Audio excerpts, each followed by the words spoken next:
when you yourself when you actually want to say something. Okay, we're going to call this meeting to order. This is the April meeting of the Mira Mesa Community Planning Group. I'm Jeff Stevens, chair of the planning group. We will start with non-agenda public comment.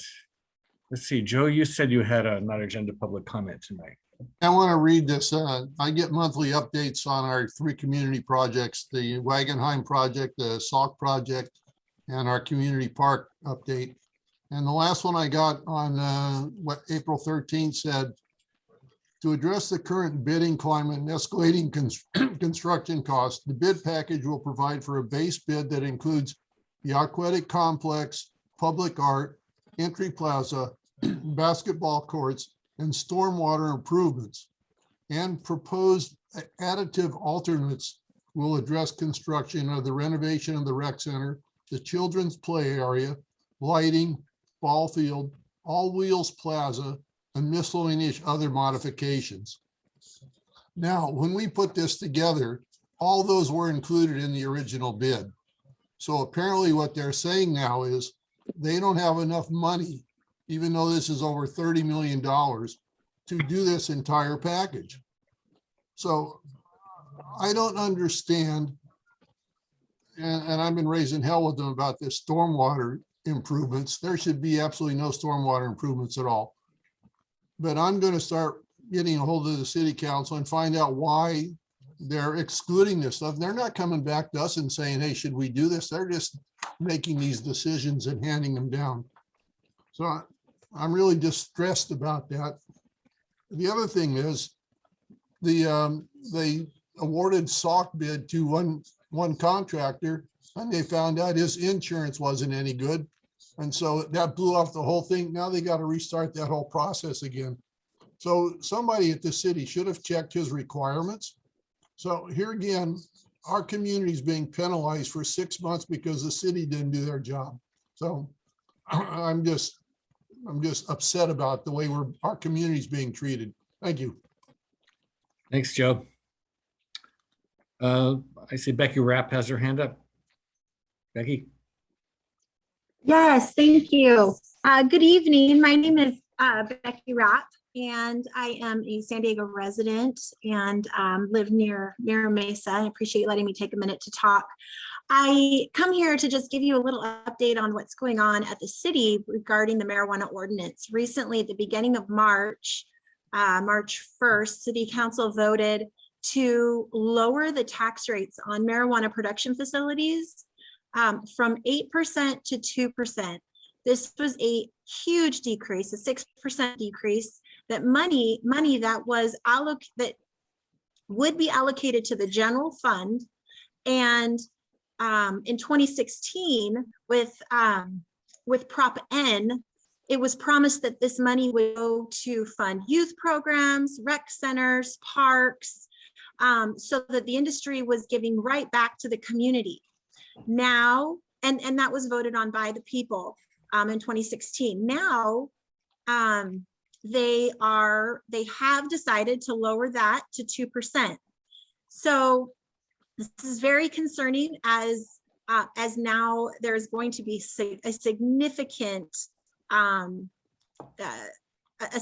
lower amount of funds. Councilmember Von Wilpert, actually, she emphasized the need to protect children in struggling communities, and that they were promised these improvements, and asked the question, what happened? And I just want to remind you, as Mira Mesa knows very well, that only a couple of years ago, these businesses were clawing at the opportunity to open a marijuana production facility. 40 tickets, or call them golden tickets, were allowed to go into the community, and they were lining up at the door, clawing to be at the front of the line. Now, their taxes have been decreased significantly, and we have to ask the question, why the special treatment, and how is the city and the families and the communities going to benefit from this? Thank you very much. Thank you, Becky. Is there any other non-agenda public comment tonight? Seeing none, we'll move on. Modifications to the agenda. I have one. 6D, the Curdy Mesa Trucking Transportation Terminal is going to be postponed. There's a new project that I received from the city, and they wanted planning group feedback by April 28th, which is why I put it on the agenda. But the applicant said they're not ready. They haven't had any comments back from the city yet, and the project may change. So we're going to defer that one until later. The city kind of jumped the gun on asking for our recommendation on that one. Okay, moving on. So we need to adopt the previous meeting minutes. I'll use this as a method of taking roll also. Tiffany, can you call the roll and ask people to vote for approval of the minutes? Absolutely. Good evening, everybody. Kent Lee. I do not see him here. Andrew, I think I saw Andrew here. Yes, I'm here, but I'm going to abstain because I was not able to attend the last meeting. Okay. Lilith Yes. and approved. Do you approve the previous meeting minutes? Thank you. Ian Kerman. Also abstaining as I wasn't at the last meeting. Okay, sounds good. Craig Jackson. I approve. Thank you. Ralph. Carolyn. I don't see Ralph. I haven't seen him lately. Okay. John LaBelle. John also not here. No, also not here. Joe, I see you on. I see you here. Do you approve the meeting? Thank you. Barry. Approve. Thank you. Jeff. Approve. Approve. Dorothy. Lorenz. Dorothy. Dorothy, you need to unmute. Yeah, I see that she's here. So, Dorothy, you can give a thumbs up maybe if you approve. Okay, thank you. Keith Flitner. Approve. Thank you. Craig Radke. I don't see. Yeah, I don't see Craig here. Julia Schreiber. Approve. Thank you. Harkey. He said he'd be late tonight. Okay. I approve. Marvin Miles. Marvin, did you see Marvin on the? Yeah, he's here. His window says he's connecting. Yeah. Okay. So let's see if we get to the end here. And Justin Mandelbaum, I saw you here. I approve. Thank you. And Mike Linton. Approve. Thank you. So if Marvin, oh yeah, it still says he's connecting to auto. So we'll just come back to him. Also, Kent is in the waiting room too. Oh, Yes. Ah, there he is. Yes. okay. So Kent, since you just joined us, we were just doing a roll call and approval of the previous meeting minutes from the last meeting. Can I get your input and approval for the meeting minutes? Yep, I'm here and I can vote to approve. Okay, thank you. All right, sounds good. I'll hand it back over to you. John. Whenever Marv comes in, we can add his name to the list. I'll go on to report of the chair. I do have a few things to report. I already mentioned that the Curdy Mesa Trucking Transportation Terminal was postponed at the applicant's request. I did get a whole bunch of documents about that one. If anyone wants to see those, let me know and I'll forward them to you. I'd like to see him, Jeff. Dorothy, okay, I'll send them to you. The community plan update and the impact studies were postponed another month. We did get some feedback from the planning department saying they'll try harder to get it to us. So hopefully we'll have it by next month. Also, Three Roots is proposing to name the new community park, the Bruce Brown Memorial Park. That was approved by the Mira Mesa Recreation Advisory Committee at last week's meeting. Joe suggested we get planning group approval for that also, so that'll be on our agenda tonight. Quite a bit of mail. There's a NORA for the special event permit for the Ragnar Relay Southern California 2022 relay. This is an approximate 200-mile relay run event that will occur within the city of San Diego on April 29th and 30th.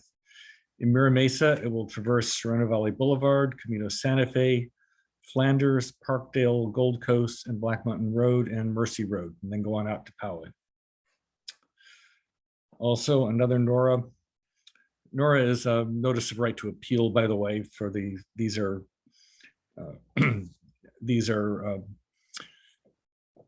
ones that don't require environmental review unless they're appealed. There's another NORA for the special event permit for the D6 Neighborhood Fair and Celebration. There's a notice that Development Services Department approved an application to demolish an existing 3-story office building and construct a new 3-story larger office building at 10251 Vista Sereno Parkway. And that's a project that this group approved last year. I also got a request for comments on a digital BevMo CUP amendment. Unfortunately, there wasn't any information provided as to what the amendment was. My guess is it's just an extension of time so they can continue to operate where they are. I replied that if that's the case, planning group would have no objection to that. Also received a citizens guide to infrastructure from the independent budget analyst, and I forward that to all of the planning group members. Okay, so going on to old business, Alex Frost, community plan update.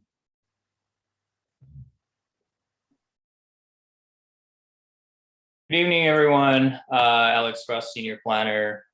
I think Jeff has let everybody know we are trying to get all the documents ready, community discussion draft. The internal review process is taking longer than expected, but we'll definitely have it ready by the May meeting and 1 week before. So we're targeting that.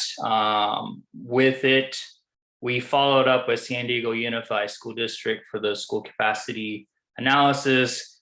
They feel like they can have it ready at that time. And also the parks recreation value point assessment is almost complete. So we should have all of those on top of all the key figures and vision goals and policies, which make up the updated Mira Mesa community plan.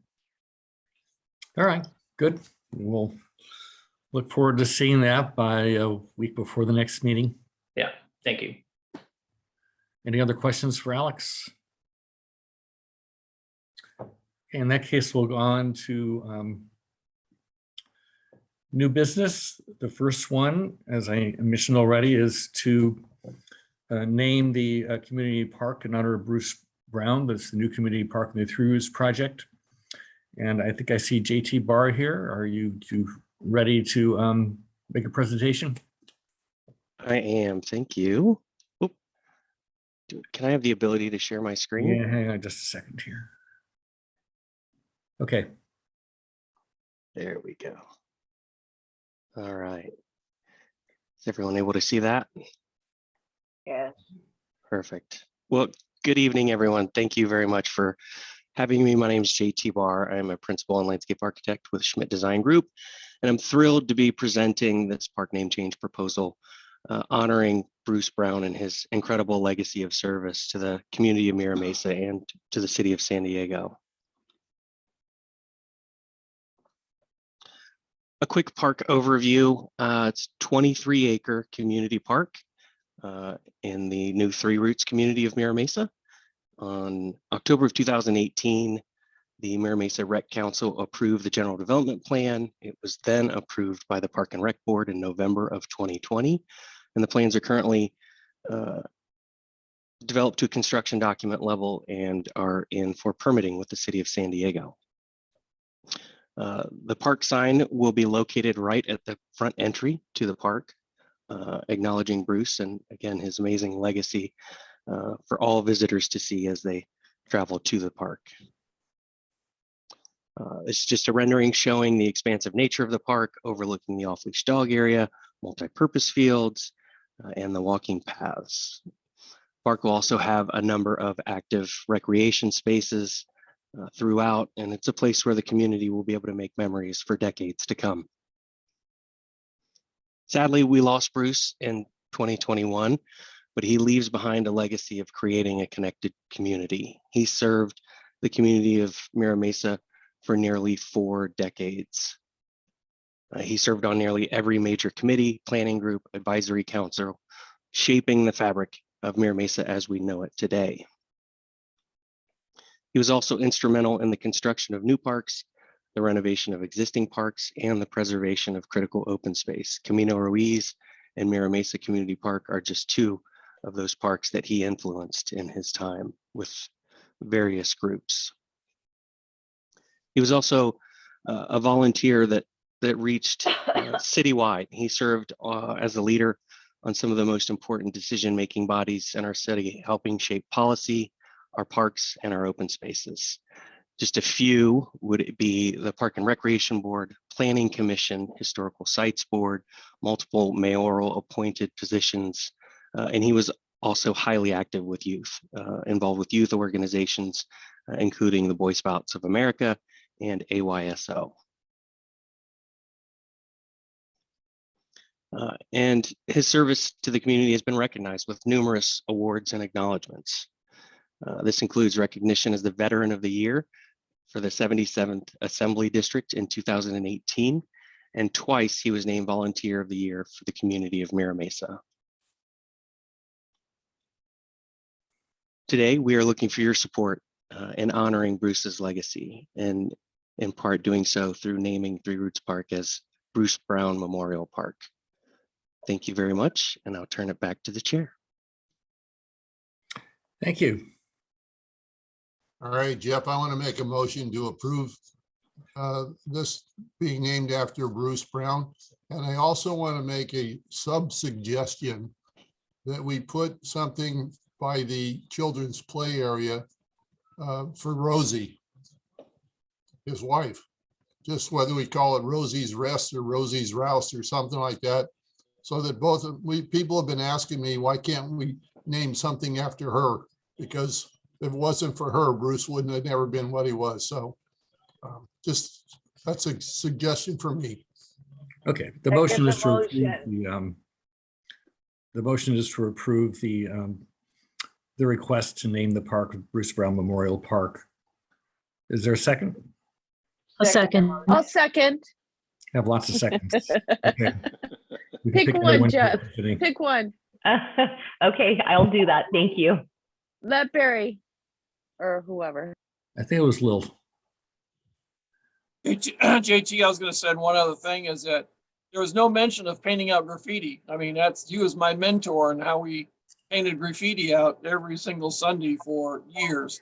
And it was greatly, it was a social time. And obviously Ted Brangle was there, a number of other, it was a social time to find out what was going on in the community. So I can tell you, it's not even mentioned any of those things, but we spent hours and hours and hours in painting out graffiti. So just a side thought.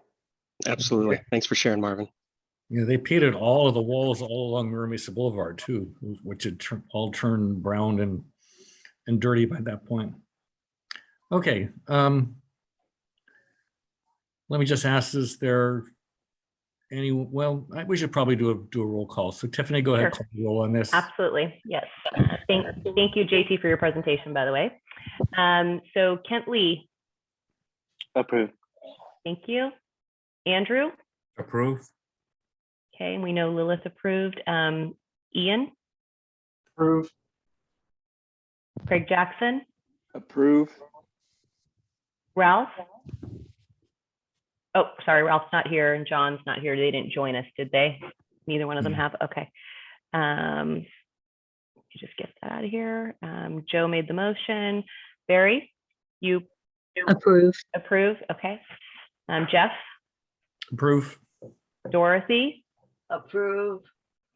Keith, Approve. Craig? Not here. Julia? Approve. Great. And Harky didn't join us either, did he? No? Not yet, no. Okay. I approve. Marvin? Approved. Justin? Mandelbaum? Approve. And Mike Linton? Mike? Mike, I thought Mike was on a second ago. He is on. Because he approved, Mike, Can you wake up, Mike? I see Mike's on here. Yeah, I'm here. My space bar wasn't working. but- Approve. Oh, okay, Okay, thank good. you. Thanks. All right, thank you. Okay, thank you all very much. This is obviously well-deserved. Most of, I think all of us or almost all of us knew Bruce. Bruce was actually the chair of this group, of the planning group, at the time we did the last community plan update in the late 1980s. So amazing guy. Okay, JT, thank you very much. Thank you very much. Have a good evening. Oh, and Marv, do you approve the minutes? Yes.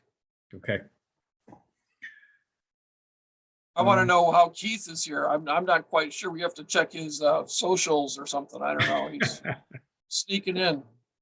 You know, it's I guess what goes around comes around. Some of the interesting things are some of these discussions are the same thing 20 years ago when I left. Yep. Yeah. Yeah. All your kids are see it. smaller. Yeah. Well said. Well said. Thank you. Okay, we'll go on to PTS 676905, Three Roots Sign Program. Well, great. Thank you. Everyone, my name is Steve Rydzen. I'm a principal landscape architect with SWA Group up in Laguna Beach.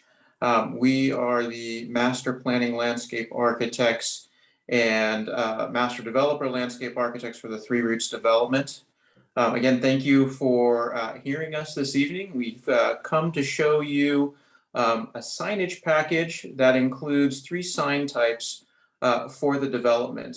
The goal of these signs are to do one of 3 things: announce the entry into the development at the perimeter of the project, to label or create identity for 2 of the large parks within the community, and then for some interpretive signage at the overlook at the top of the project. And we'll get into detail on each one of these. Ross, next slide, please. So just to remind everyone where the project location is, the major cross street is Camino Santa Fe and Carroll Canyon Road. You've seen dirt moving around for some time out there. Next slide. To get a sense of what we're looking at today, there, as I mentioned, there are 3 sign types, W1, and those are going to occur a set at Camino Santa Fe and our northernmost entry into the project. Again, coming off Camino Santa Fe at Naval Way, and a third off Carroll Canyon Road at Broad Street. The second type, again, is the parks, and you'll see those are internal to the project. Those are labeled here as W4 and 5. And then our final sign type is W6, and that is the interpretive signage at the terminus of Parkdale Avenue, where we have a small scenic overlook. Ross, next slide. So the first type of sign is our entry monument. It's approximately 12 feet tall by 6 feet wide. And that's going to occur at each one of those vehicular entries at the perimeter of the project. It is going to be constructed of cedar wood that has got a recessed portion indicating the logo for the project. That recessed portion will be painted, And around the perimeter of that recess will be a continuous soft glowing light. And again, the idea of these signs are not only to provide identity to the development itself, but to fit in with the character of the development and the surroundings. So there's nothing on these that are loud or bright. We tend to like to design things that fit into the nature of a place. So again, even the lighting on this is very subtle and low. Ross, next slide. And then this shows the context of the slides in elevation on both Camino Santa Fe and Carroll Canyon Road. And again, wanting to show the scale of these in comparison to the proposed landscape and the scale of the buildings and roads around it. We feel that they are very much in scale with the size of the roads, the architecture, and again, the mature landscaping that's being proposed. Next slide.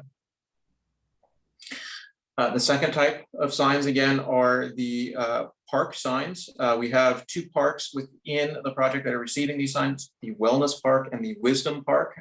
You can see from the signs that they say exactly that. The signs themselves are a precast concrete letter that will be anchored into a foundation that's hidden with landscaping. The signs then receive a painted finish that correspond to the neighborhood colors within the Three Roots development. Go to the next slide, Ross. And the final sign, whoop, I think I went one too far there.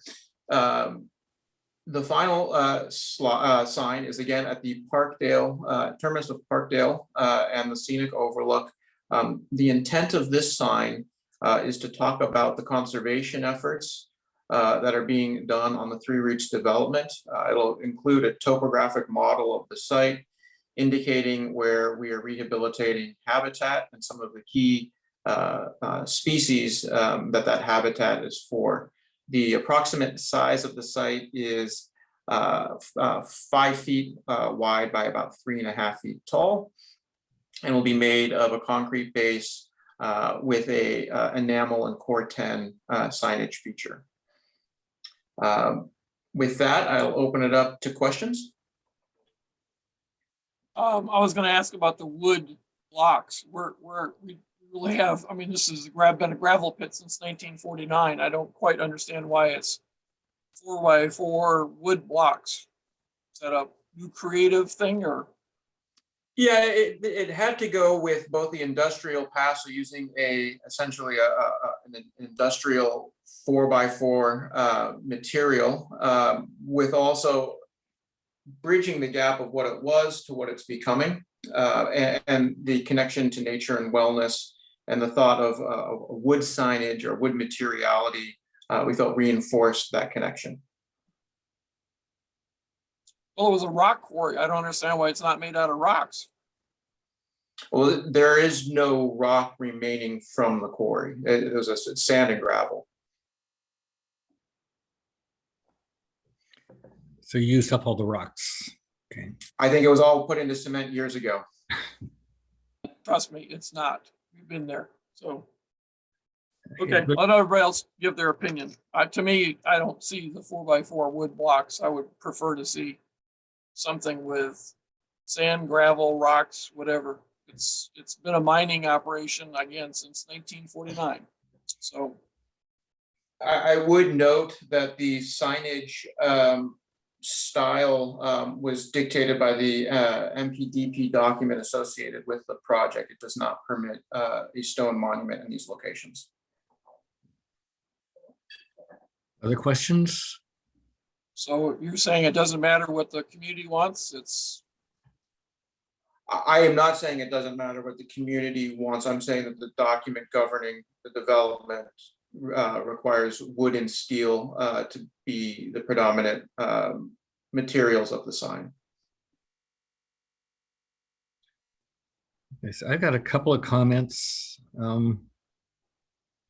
I know it's your logo, so maybe you have to use it, but I actually find the 3 a little hard to read. If you really want people to know what it is, I mean, I guess most people will know it, but it's kind of a,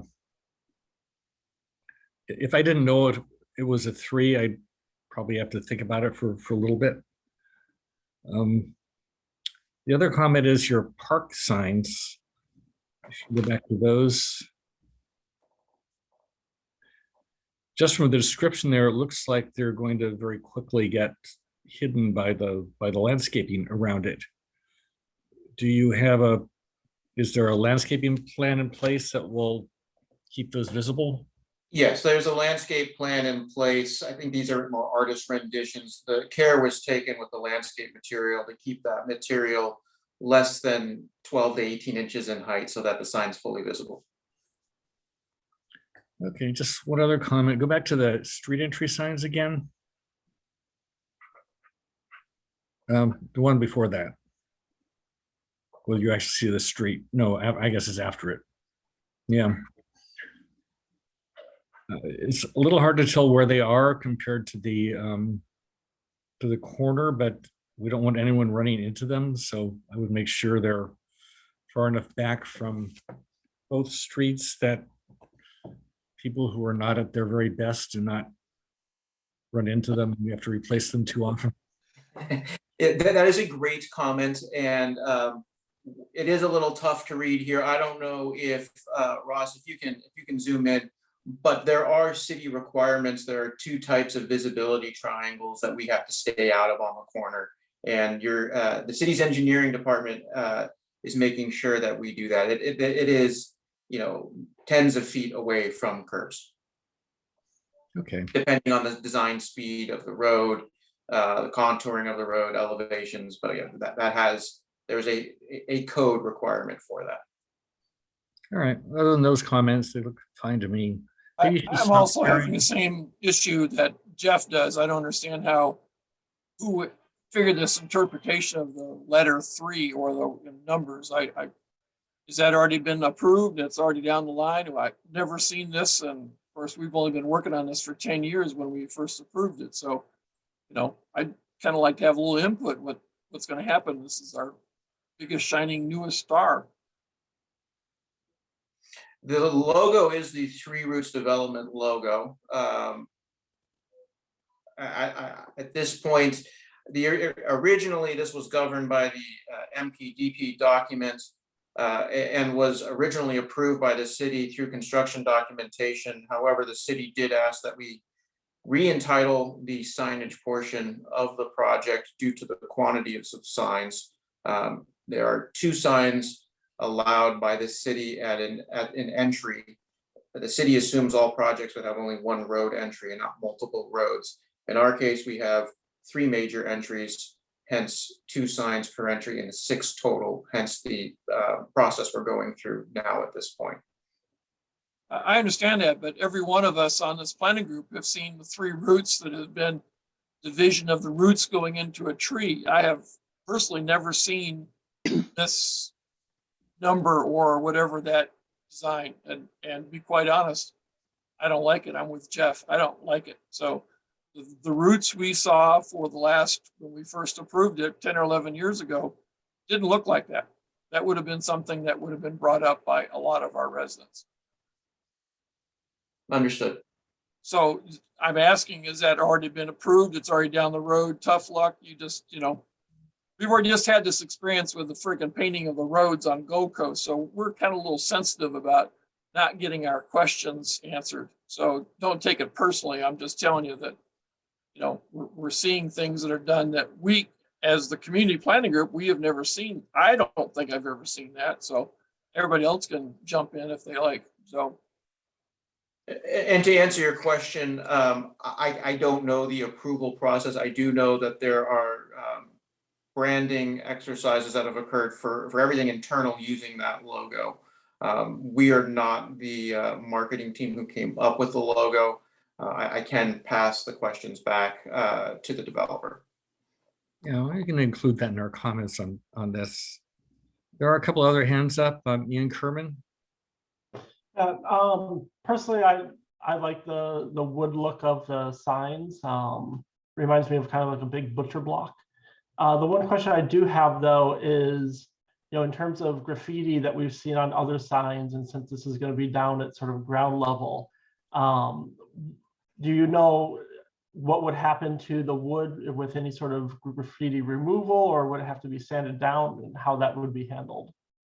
So two ways to handle that. And I think you touched on one. The beauty of wood is worst case scenario, you can sand it right off, and which is a little bit more difficult with a hard material like concrete or stone, but not impossible. The other thing that we would employ on this is a protective coating onto the wood to protect the wood from the elements, but also from graffiti. Okay. And then I also had a question comment regarding the park signs. If you go to the slide forward, I think. Yeah, I noticed, so on the wisdom one, and again, I don't know if this is just an artist rendering, but I would take into consideration sort of the placement so that, you know, these types of signs that spell out something, you know, on one side of the sign, it reads fine. On the other side of the sign where the park and everything is, it looks like, you know, it wouldn't read properly. Whereas in the top one, it looks like it's up against a hill or whatnot. Yeah, and I think in the top one, it is up against the hill, so that solves that issue. The lower image, again, because of the way these are rendered and not every plant is available, we would have taller plants behind it, so you wouldn't see it from the backside, and lower plants in the foreground. So you can read it. Okay. Okay, great. Thank you. And originally, we had suggested that the signage go closer to the road. But the city's engineering department has decided they don't want any signage within the street right away, which is understandable. Hey, Andrew? So does this body have the ability to veto the design of the sign, or are you just coming to us to let us know, or what is the deal here? Well, we can make any recommendation we like. We don't, you know, we're only an advisory group, so we never actually have veto power on anything. But if there's something about these that we don't like, we can make that recommendation to the city. Because I tend to agree that the 3 is hard to read, and I don't. I mean, just listening to the other comments, you know, this has been in process for a few years now, and I'm new to this body for a year but I tend to agree that I don't really like the design. Of the 3, you mean? Yeah, like I think it was Marvin who was talking about the roots, you know, the symbol of the roots and things like that, you know, which to me is more symbolic of the 3 roots. But you know. Okay. We can make that part of our recommendation that we don't like that. Lil? Yeah, I think one of the things that's kind of throwing us off is the 3 is above the roots, because whenever you see the 3 roots logo, it's all on one line. So that's kind of throwing me off, and I'm not a fan of the wood, and wood weathers over time. So I think they could have done a lot better considering this is such a huge development. So anyways, that's my 2 cents. Thank you, Lil. Keith? Yeah, a couple comments. I'll follow on the comment before about the number being above the word. It looks like you're numbering buildings, you know, not a neighborhood signage. Also, if I go into the old school thinking from a couple of decades ago, when we were looking at community signage, we had a theme where we wanted to bind the community together. So as other communities have done, you ask for the community name on the sign. So at the bottom of it, it would say Mira Mesa as well. You know, 3 roots, you know, development in Mira Mesa or something like that. You know, Mira Mesa luxury homes or something. So that's one comment. Second comment is it'd be nice to see what these signs would look like with lighting, if there's lighting elements to them, or if those are omitted, how they would look at night.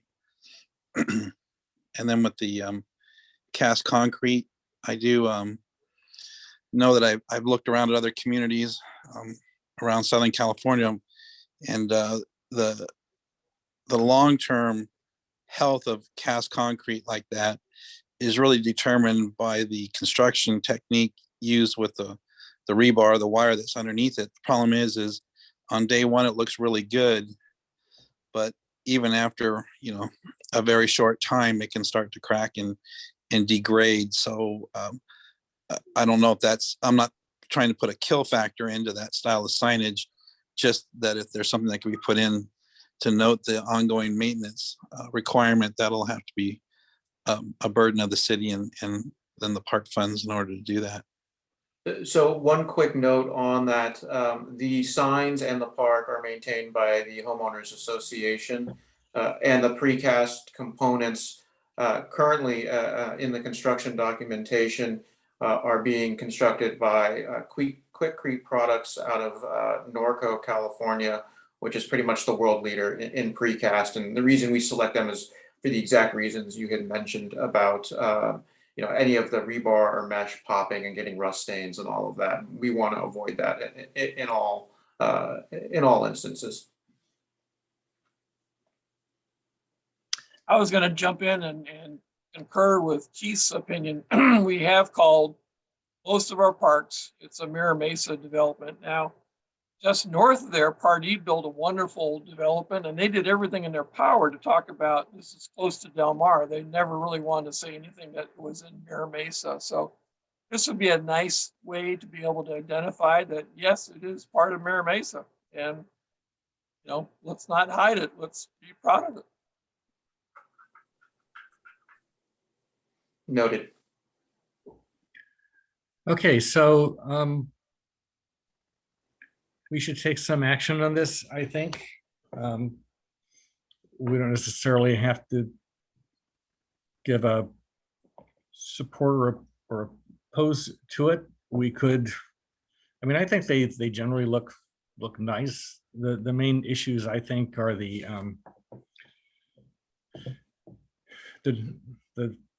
unreadable 3 separated from roots and the possible durability issues with the wooden sign.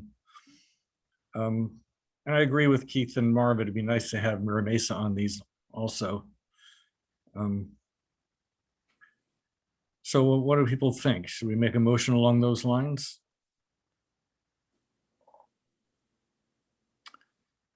You can go ahead and stop your screen sharing now. We can put it back up if we need it. Jeff, if that was a motion, I will second it.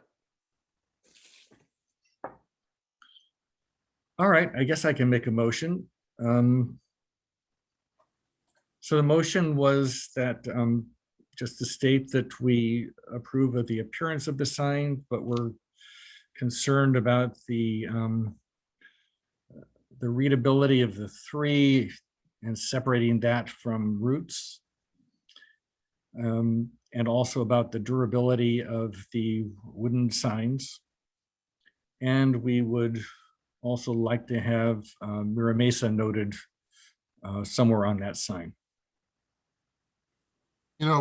Jeff, we're kind of in a quandary here because we really want them to name the park after Bruce, but we want also that Mira Mesa should be on those signs saying that it's part of our community. So we're asking them to support one thing and then we're dissing them on the other thing. But I really think if they put a little work into it, they can figure out how to put Mira Mesa, 3 roots at Mira Mesa, something like that.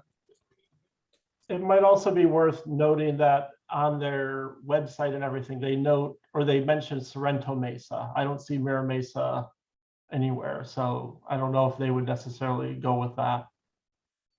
Yeah, I was going to. I have mentioned that to Allegra in the past. Really, don't use Sorrento Mesa on this. That just adds to a lot of confusion that we've had in this community. So, Sorrento Mesa should not appear anywhere on any of these signs. Understood and agreed. Okay. All right. Is there any more discussion on that motion? If Can you not, repeat the then- motion, please? I'm sorry. Okay.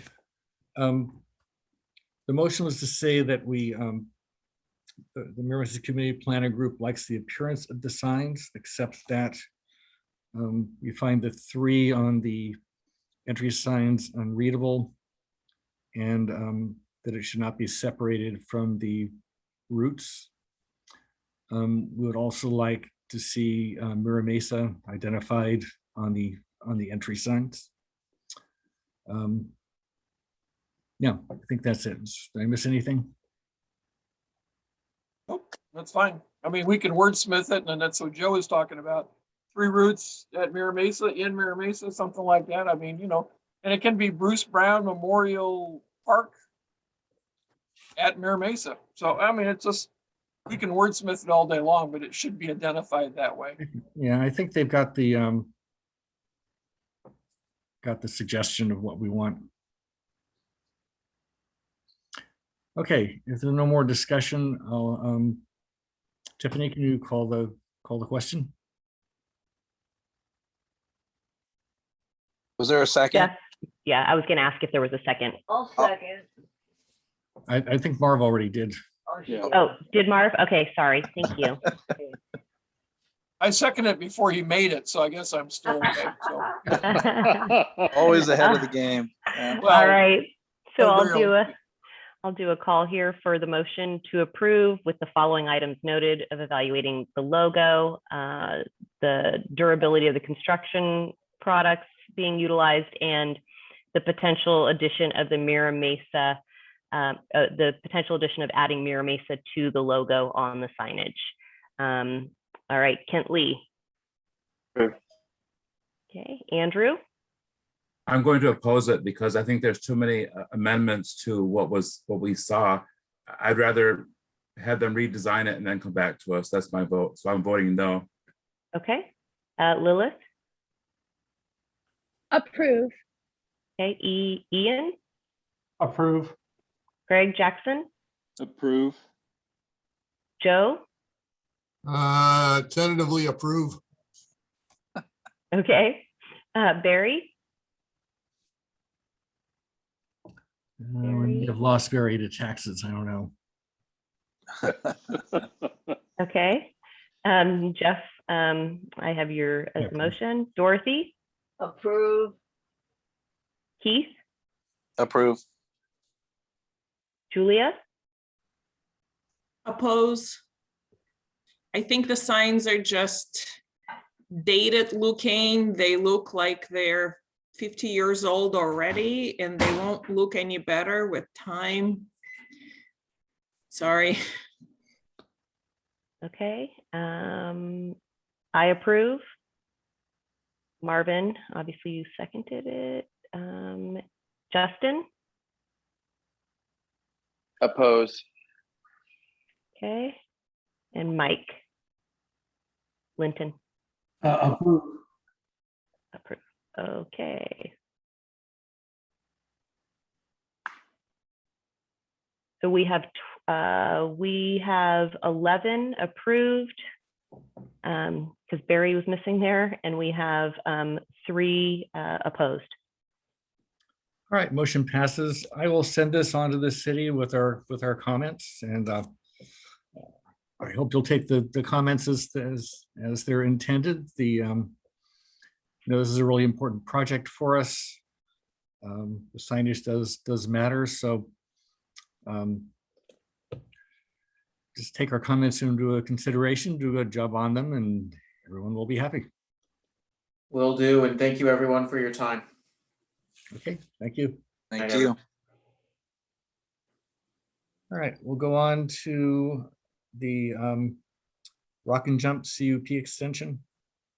Is Darren McChulsky here? This is Craig Smith. I'm one of the business owners. I don't think Darren's on right now. All right, do you want to do this then? Pardon me? Do you want to do the presentation? Sure, not a real formal presentation. We are just requesting an extension of our conditional use permit. We're not making changes to anything on the business one way or another, nothing on the exterior, nothing on the interior. We just, after a year of closure from COVID, we want to continue business as usual. So is it just that your CUP is expiring and you have to continue it? Is that what's happening, or? That is correct. Next March it expires, and so we're going through the approval process, and this is part of it. Okay. So thank you for having us. Are there any questions on this one? So where is Rockin Jump located exactly? We're on Marilani. Miralani, okay. Yep. Yeah, so I know a lot of people like this place. So We hope so. We try to do our best for the community. is your The business? only doing thing I better? would, the only thing I would suggest is that they make 1 hour available for the planning group to come over and visit and make sure it's safe. Come on over. You're all welcome. But if we give you an hour, you have to jump and I want video. Been there, done that. And we're going to use that in social media as well.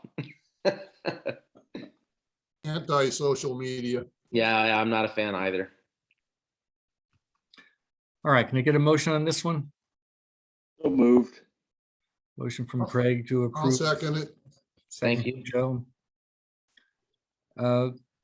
Are there any no votes on this? If so, would you raise your hand? If not, I'm going to call this one approved unanimously. Thank you, sir. And team. Thank you. Okay, thank you very much. All right. Have a wonderful evening, everyone. Okay. We're gonna jump for joy. It's a good marketing slogan. Thank Joy you very couldn't make much. it tonight. Have a great evening. Okay. Bye-bye. Let's see. I don't see anyone here from the going on to government elected officials and government agencies. Is there anyone here for Congressman Peters? I don't see anyone. Or Senator Atkins. Or Assemblyman Mainshine. Board of Supervisors, though, I believe I saw Amanda Berry. Everyone, good to see you again. My name is Amanda Berry, she, her, and I am a health policy advisor for Supervisor Lawson Reamer. And I'm here to give you all just a couple of updates and answer any questions.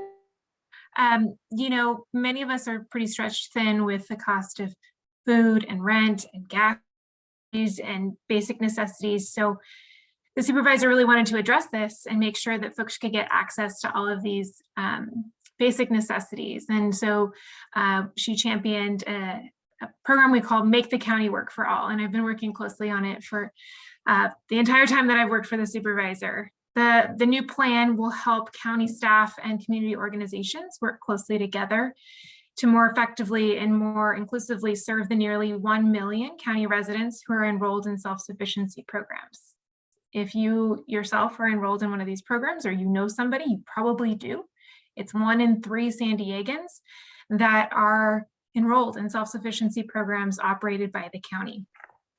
It was one of the first things that the supervisor did when she took office last year. And thanks to thousands and thousands of San Diego County residents who provided their input, they wrote in to support the board item. We know that our neighbors are going to have an easier time accessing healthcare and be able to put food on their table. Speaking of neighbors, Supervisor Lawson Reamer is partnering with County Board Chair Nathan Fletcher to create more affordable housing. Our offices are partnering to use surplus government land as locations to build homes that are within reach of low-income families.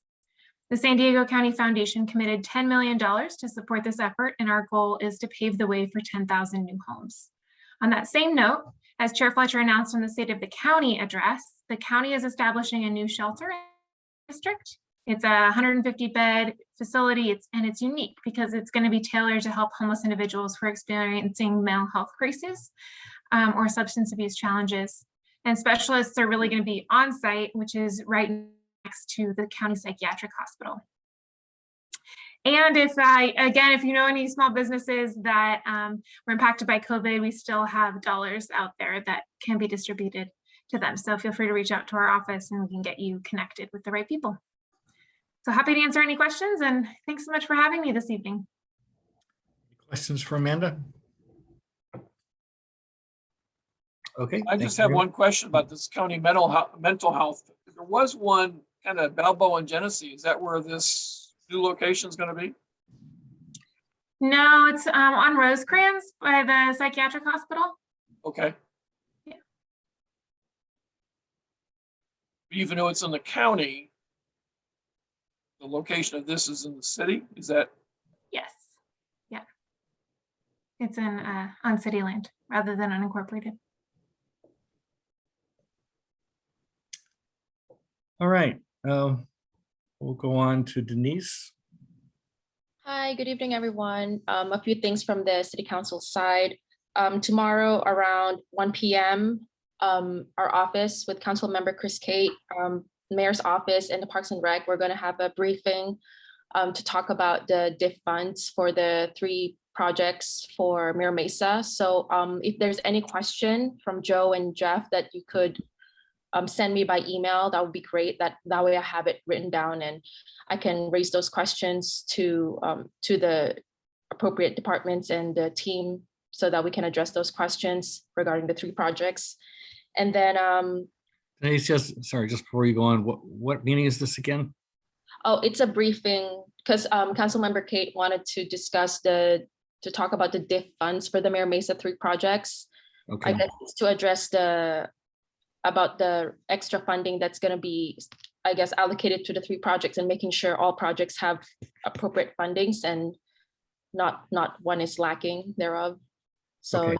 if you have any questions, please email me before 1 p.m. That way I can bring it up to the table to talk about. And then second thing, it was brought to my attention, a constituent in the Mira Mesa area. He basically said that there's a stop sign by, I guess it was Salk Elementary School. That's kind of like, I don't know, making sure that there's no traffic because there's a no parking sign in the area. But then he's wondering how come in the Challenger Middle School, it gets so traffic jammed in that area that he observed that there's no parking sign. And so I don't know if this is something that would want to be brought up to the planning board, and maybe the planning board can make that initiative to request to do a study to put some no parking sign so that it, I don't know, so that it makes it more likely to get approved. Can you, so Yes, because where exactly is it a no parking at Salk or at Challenger that he's talking about? so he said it's the Challenger Middle School, that there is an area where I guess there's a lot of cars and a lot of cars that are parked. And he raised the issue that how come in Salk Elementary School, there are no parking signs. That way the cars don't park and then it doesn't cause traffic jam. Whilst in Challenger Middle School, there's no parking signs. And that's why there's a lot of traffic going on because cars are parked, I guess, both sides of the road and causing traffic. So this is just a constituent that raised this awareness to our office, but I believe Councilmember Kate said that if it's something that has to be like a study, it has to pass through the planning board. So I'm just putting it out there for your awareness. Have him contact me. Okay, sounds good. And Yeah, then, I do have some information on Challenger. I used to be traffic control there. And the big difference between these 2 sites is at Salk, their kids, and at Challenger, their middle school kids. They run across the street. They don't care whether they get hit or not. And the parents, they park in people's driveways. They obstruct all kinds of traffic because they just don't care. And it's the people in the cars that are causing the problem, not the design of the road. And if you painted all the curbs red, it will be a nightmare because they would just stop there anyway. okay. I'll still let the constituent reach out to Jeff and maybe you can better explain it to him that, I don't know, better explain it to him because I'm not a Mira Mesa resident. So I don't think I can speak for your guys' community. You can give this one to us. So. Okay.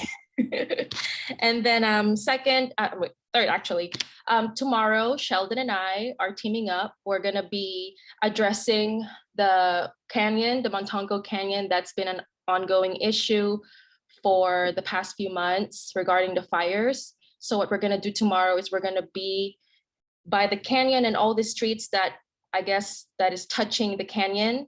We're going to go door to door requesting letters of agency to be filled up. We will assist them because basically if the properties around the canyon file a letter of agency to the San Diego Police Department, then it basically allows the SDPD to enforce no trespassing for anybody who comes to the canyon and try to start encampment and fires or whatever. So all of those will be included. So we're gonna do that. We'll be in the area tomorrow, Sheldon and I. So if you see us, say hi. And then lastly, we have, or someone reached out to us who's a representative of Volo, now I think known as Bobby. He should be here. Felix Goodman, are you still here? Yeah, Felix Goodson. Hey, there you go. So yeah, so I'm turning now the time to Felix Goodson. He has some introductions about the organization that he represents that is wanting to reach out to the Mira Mesa community for some what do you call that, like a foundation. It's all you.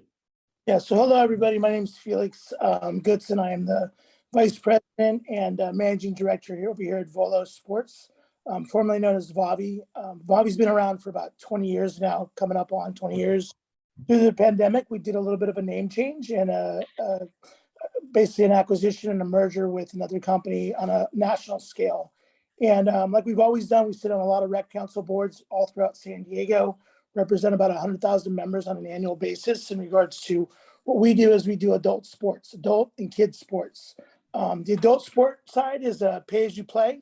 And then the kids side is a full 501(c) charity foundation where we do kids programs all throughout San Diego. And the programs are free to the kids and the families where they get to actual participate in the sports now are really soccer, volleyball, and basketball. And they get some food afterwards or some snacks afterwards when they come to our programs. But it's about an hour and a half, time that every week that they take out with us. And a lot of our coaches and volunteers are through basically our membership program. So just more wanted to say hello, introduce ourselves. We're in your community, we've been in your community for a long time. A lot of our constituents, neighbors, people are represented in the Mira Mesa and surrounding areas. And like I said, I just want to say hello and introduce ourselves.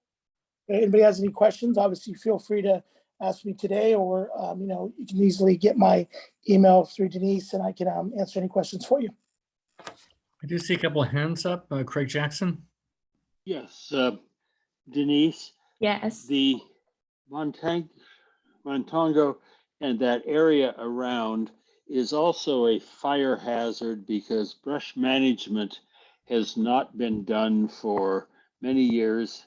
It seems to be either too extensive for the city's finance brush management on city property, or some of the properties are private properties, but they are so far removed from the homeowners' houses that they basically are, I guess, not viewed, is the way I could put it, as being their responsibility. Because we have connected canyons, as you know, a major fire in any of them is probably going to spread to the other canyons, although fire department response has been phenomenally fast in the two fires that have existed. So I think that you should also be addressing the problem of brush management, which, as I say, in many cases will be homeowners' responsibility. Yes.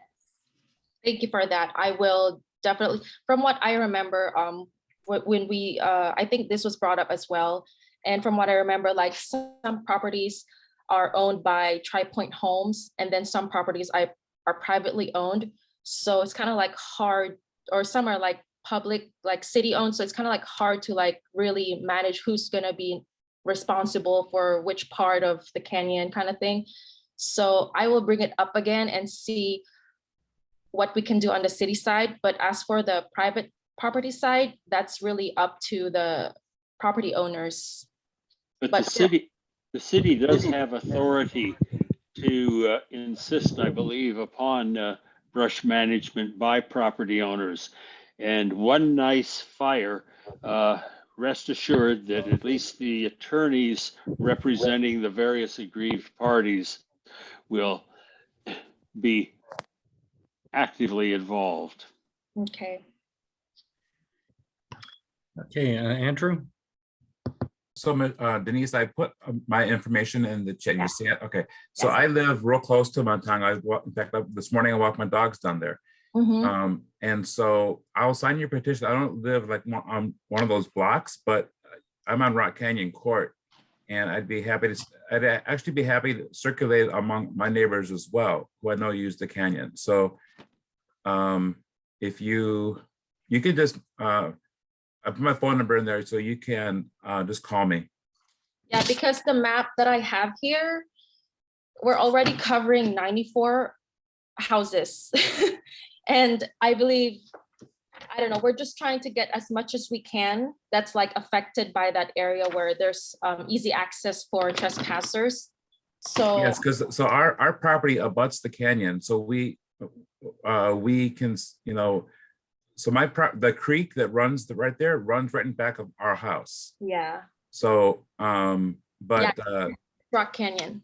Yeah, I see yeah, it you now. see it there. Yeah. So anyway, are you looking for people to sign that petition?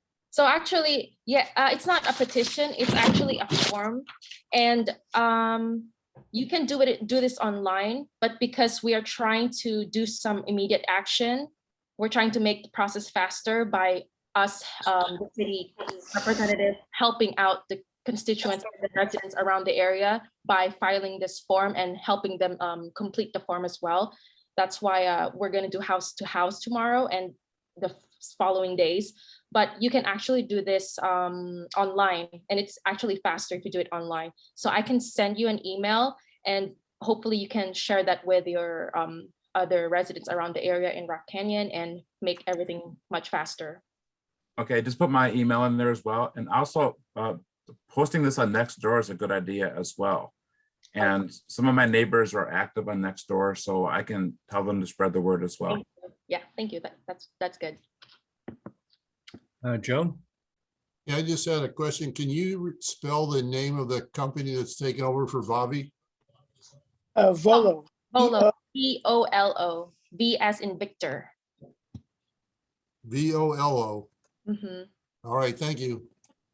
So Denise, after you mentioned that you'd be bringing Felix to me tonight, I did a web search on Volo, and there are a gazillion ones. Because they did a lot of advertisement, I guess, for adult sports. They offer like classes and stuff, but it's only like, I think recently, right, Felix, that you've started to do it for the youth, and you're trying to find the right community to do this project. Yeah, so through the acquisition that we did in April, actually a year ago in April of last year, that's when we were able to switch over. So what's been great is that the program took us 6 months to just get our company up and running. You can obviously imagine when we got back into business, there was all the parks and recs and schools were all shut down. So when we got things back started in the last probably 3 or 4 months, we've been really able to tick it up. And that's why we reached out to Denise and our surrounding communities just to talk about Volo and then kind of the new add-ons that we're doing in regards. So I just came, actually, that's really the reason why I'm a little late, is just did a kids program over there at Presidio, basketball program with about 20 kids and about 6 volunteer coaches through our adult program. So really engaged with the kids program is something that we're really excited about because it offers obviously a good resource to students or more kids that can't afford or maybe have a little bit harder time affording maybe youth sports than others. Okay, so Felix, Joe Frichtel is the chair of the Recreation Advisory Group, so you should stay in close contact with him. Sounds great. Marv? I just was going to follow up. Any word on what's happening with Gold Coast on repainting, restriping, refixing their screw up? It's done. It's done. It's Okay.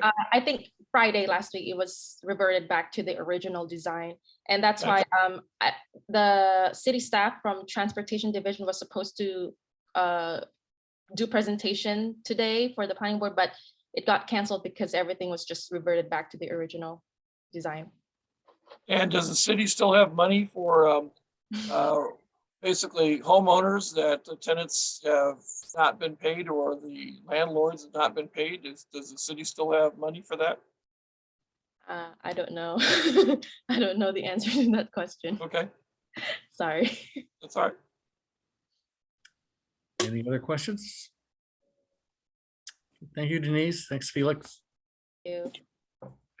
Go on to Mayor's office. So Michaela Volk was planning to be here, but came down sick today. So she sent me her report. Gold Coast Drive slurry seal was completed and all traffic control signs were picked up last Friday. The road was restriped today back to its original design with double yellow center line stripe as well as the sharrows. So the sharrows were just added today. Do we know how much that striping cost us or the fixing of it? Does that have any dollar amount of what this cost? I want to check on that, Denise, and bring back, I'm sure people will ask about that. How much does it cost to put in the edge lanes and then take them out and restore them? Yeah, a few people have asked, but we don't have that information, and they were not given to us. And so if you would like to know, I think you would have to go to the process, I think PRA request. It's like public record access request, PRA. Marv, it's just your tax dollars at work. I'm just so surprised that they don't have that published of the amount of money that it was spent on installing it and removing it. I'm so surprised they haven't gotten their transparency down. Well, So they apologize to our community. What else do you want? It does seem like having to go to a public records request rather than just asking for a report at one of our community meetings is Part of unnecessary. the transparency. Maybe I you think- can tell her. I think the word is opacity. that's a lot for a Monday night. But don't put that on Denise because she has enough to do. No, I'm just thinking that they would have told us how much it cost to put it down. Obviously, they never talked to anybody here, but I kind of would have just figured, it's like, is it $28 or 28,000? I'll put the question to Michaela. She's pretty good at finding out things. So. Yeah, Okay. the mayor's office is better because we just get information from the mayor's office as well. Okay. All right, so Joe mentioned this earlier. The joint use facility at Sauk Neighborhood Park will need to be rebid because the contractor failed to submit updated insurance information in order to execute the contract within the current bid guarantee period and refused to extend their bid price. The Engineering and Capital Projects Department will collaborate with Park and Rec as well as purchasing and contracting to rebuild the project as soon as possible. So reading between the lines there, I think the original bidder backed out because he didn't want to do it for that price. And the other stuff is smokescreen. But unfortunately, it means it has to be rebid, so that'll add. Any idea, Denise, how many months will that add to the process? I'll find out tomorrow. Okay. I bet it's long. The mayor's 6 office months. will tell us. 6 months is a good. I think usually it's like 6 months. At which time the price will have increased tremendously. Okay, and then Carroll Canyon Road, the Engineering and Capital Projects staff is currently finalizing the environmental drainage and right-of-way studies as part of the Carroll Canyon Road feasibility study. ECP staff has established 2 alignments that meet the requirement for the Sandag MTS Bud Rapid Transit and current city standards, and is working with the Mobility Department and Transportation Department about adding a cycle track, as well as discussions with the Park Department about the potential for a pedestrian bike rest area. ECP staff hopes to find resolution with these items in order to complete the study. So most important thing here, Denise, is that we'd like to get some federal money for this while the infrastructure money is available. So we want this finished up as quickly as they can do it. And I'd also like to see a copy of their study as soon as it's available. Jeff, is there any way we can get a hold of our state representatives and find out if we can get any of that federal money? Yeah. So I think that's somewhere we should go. I mean, talk about infrastructure and a need that is really critical for our community. Yeah. Okay, and then she also sent some comments about the mayor's ready to rebuild budget. This is fairly long, so I think I will, I sent this to Tiffany, so we'll include that part of the report in the minutes. Yep, I already included it. It also has a link to the proposed budget in here, so people will be able to go and see it in more detail. Okay. All right, is anyone here from MCS Miramar tonight? I didn't see, oops, we lost Keith. I can state that the Miramar Air Show will be here this year on September 9th, September 23, 24, and 25.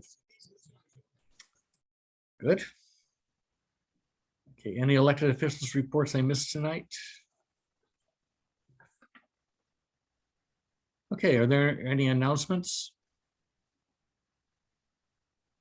I do have one announcement. The Taste of Mira Mesa is this Saturday, and it's going to be at the auto store over there called The Vault. And if anybody really wants to see some really neat cars, they should get involved. This benefits all of our schools in Mira Mesa. Thanks, Joe. Yes, I would encourage everyone to go to that. They said they were a little short on attendance so far this year, so it's an important event. Marv, you have your hand up. Is that on purpose or is that just left over? I just didn't take it down. I was seeing the glare off the top of Joe's head, so I'm sorry. I have to. All right, any other announcements? Pam?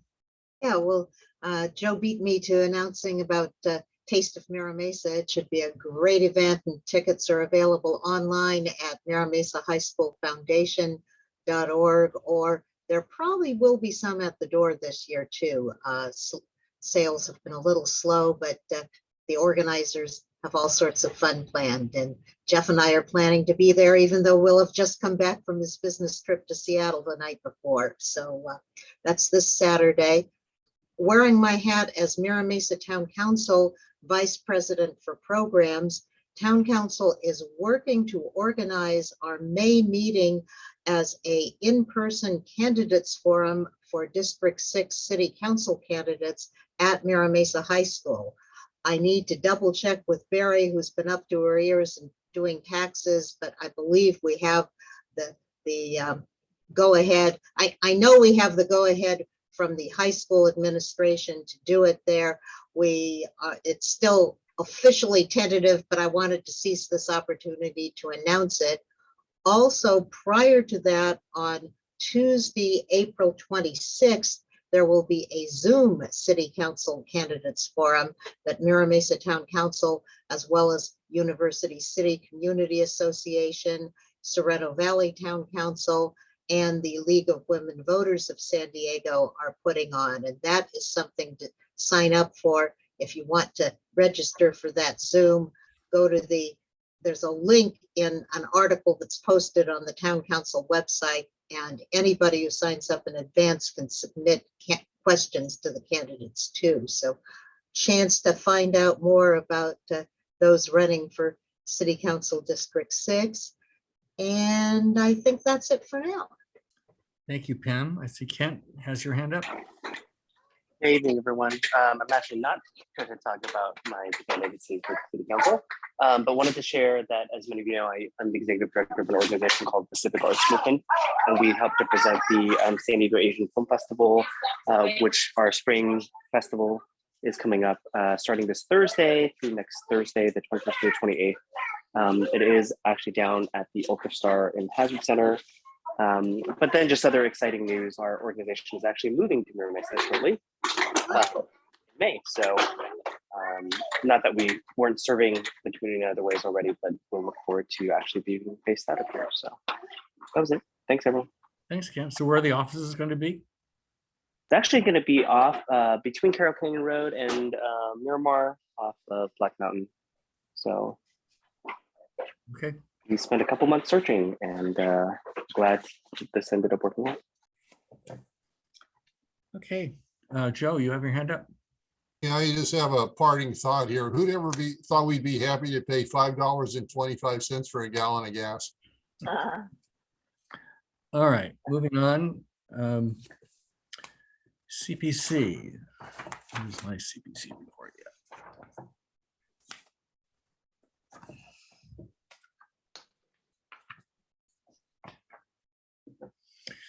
Hey, CPC has elections in May.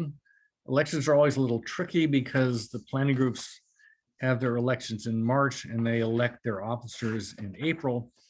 And so there are a lot of changes in CPC representatives just before the election. But so I'm in charge of trying to pull people in to be candidates.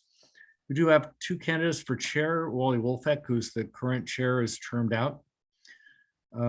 So the 2 candidates are Andrea Schlageter from Ocean Beach and Barry Schultz from Carmel Valley. At the last meeting, we had a presentation on local clean energy. That's the same presentation that we saw here at this group a couple months ago. And also a presentation on Build Better San Diego, which is advertised as a citywide initiative to enable faster delivery of public spaces and buildings equitably and sustainably across San Diego. But it is actually a program to take developer impact fees from developing communities and disperse them across the city. Okay, Pam, Penasquitos Canyon. Sure. No report tonight because we meet in odd numbered months. So there was a March meeting that was reported on, and our next meeting will be in May. All right. I've reached the end of the agenda. Is there any other business tonight? Okay, hearing none, we are adjourned. Thank you all very much. Thank you. I disagree with you, Marv. About your shiny head? Yes. No contest, he wins. Good seeing you all. All right. Good seeing Good night you. all. Thank you.